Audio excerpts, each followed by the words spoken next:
Leave a legacy of impact. It's a lesson Jullian Kolstee learned from his father's life. What matters most is the way that you've touched the lives of your community and the people around you.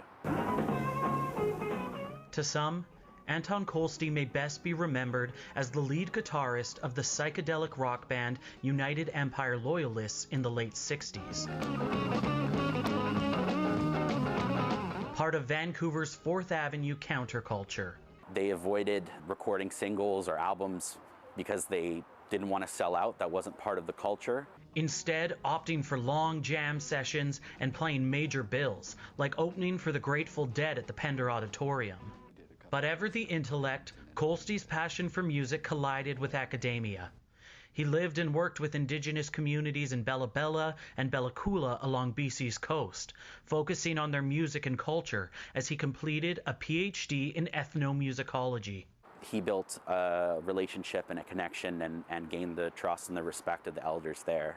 In the 80s, Kolstee was hired as a First Nations counselor at Carson Graham Secondary in North Vancouver. In our experience in school, oftentimes we faced racism, blatant racism, because we're Indigenous, and it was very frustrating, and he made it safe for us to come here and enjoy our experience at high school. Kolstee developed trust with students and elders of the Squamish Nation, learning their music and culture, becoming fluent in their language and its preservation. In return, he was honored with the name Skauk, the Raven. I will always consider Anton one of my first mentors who helped shape me into the leader I am today.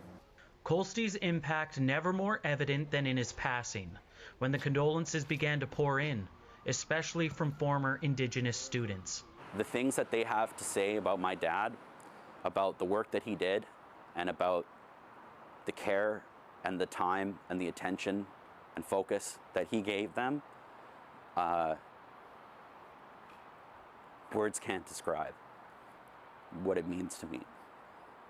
But Kolstee's career was cut short on Father's Day 1999. He suffered a major heart attack, leaving him in a coma with a brain injury. It affected his mental capacity, his physical capacity, social capacity. After 20 years in an independent living center, he was moved into the Capilano Care Center long-term facility in March. But in the last month, the facility was hit hard by COVID-19. Kolstee caught the virus. By about 9 a.m. on Tuesday the 8th, he had passed away. I'm a Native student counselor in North Vancouver. I teach Squamish language. When Jullian thinks of his father, there's one memory that beats as strong as when he was a child. The way that he'd pick me up and he'd hold me and he'd have me close to him, and he was very affectionate, and he was never afraid to show love. And I remember his touch. A